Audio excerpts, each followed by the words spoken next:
Okay, enough about the constitutionality of my proposal. Now I want to discuss a few reasons why I think it would actually work if it was implemented. First, there is a deep division amongst Iran's clerics as to the legitimacy of the Ahmadinejad government. Ahmadinejad and Khamenei are trying to portray the protesters as tools of the West, but this claim is not so easy to sell now that the Association of Researchers and Teachers of Qom have come out against the regime's repression. Ayatollah Hossein Mousavi Tabrizi, a leader of the association, said, and I'm quoting, "The least we can say is that this government's legitimacy is in doubt. A majority of the people don't believe that Ahmadinejad was their vote. People were peacefully protesting election results, and the response to that should not be the bullet." Now, it's uncertain how influential the Association of Researchers and Teachers is, but the fact that there is a rift amongst the clerics should not be underestimated. More importantly, an even bigger fish has now issued a fatwa against the regime. Ayatollah Hossein Ali Montazeri has a lot of street cred, or should I say mosque cred, in Iran. He helped lead the Iranian Revolution in 1979, and at one time he was considered to be a likely successor to Ayatollah Ruhollah Khomeini. He has condemned the current regime in the strongest possible terms, and he's called for Khamenei's removal from power. This is the most significant show of dissent since the foundation of the Islamic Revolution in Iran in 1979. My proposal to sponsor Iranians to go on Hajj contingent upon Iran holding new elections might strengthen the hands of those clerics who oppose the current regime. Okay, second point. It is clear that the gloves have come off by Iran's Revolutionary Guard, and they are acting like stormtroopers to crush dissent. Though some of the clerics oppose the regime, they are not speaking with one voice right now, and there are enough hardline clerics supporting this regime to give those in the Revolutionary Guard the justification they need to suppress dissent. The hardliners believe that only God can convey legitimacy to the government, and that legitimacy does not come from a vote amongst the people. I'm going to link to an AP story in the sidebar that I want you to read.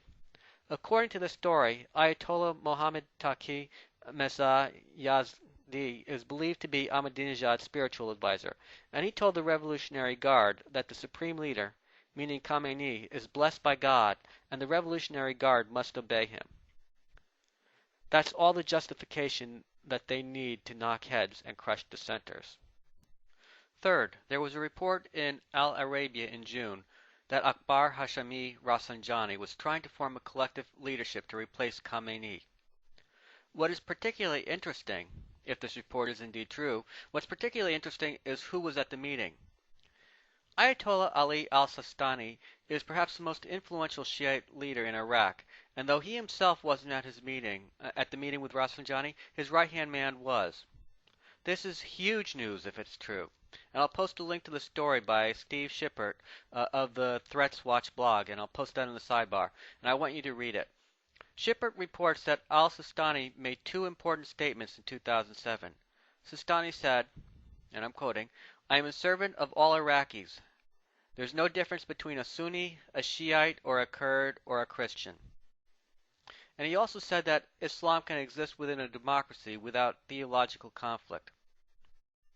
Schippert also notes that Sistani is very popular in Iran and that there is a rivalry between Sistani and Khamenei. If Sistani has any influence over the government that emerges, then we might see a significant change in Iran's attitude toward the West. Fourth, Fareed Zakaria wrote in a story for Newsweek, and the story claims that regime change in Iran would be difficult. One paragraph of that story was particularly relevant, and I'm quoting from his story now. "There's one way religion could be used against Iran's leaders, but it would involve an unlikely scenario. Were Iraq-based Grand Ayatollah Ali al-Sistani to issue a fatwa condemning Tehran in any way, it would be a seismic event, probably resulting in the regime's collapse. Remember, Sistani is Iranian, probably more revered in the entire Shia world than any other Ayatollah, and he is opposed to basic doctrine of velayat-e faqih that created the Islamic Republic of Iran. His own view is that clerics should not be involved in politics, which is why he has steered clear of any such role in Iraq. But he is unlikely to publicly criticize the Iranian regime. He did, however, refuse to see Ahmadinejad when the latter visited Iraq in March 2008. So my proposal is aimed at influencing the hearts and minds of the Iranian people. It is intended to strengthen the hands of those who want new elections. I want the Iranian people to know that their government refuses to hold elections even when it is given the incentive of an American offer to fund the Hajj for thousands of poor Iranians. And I want al-Sistani to see the Iranian government turn down our offer. I don't know what al-Sistani will do, but maybe, just maybe, the offer might help convince him that the time is ripe to publicly denounce the Iranian government.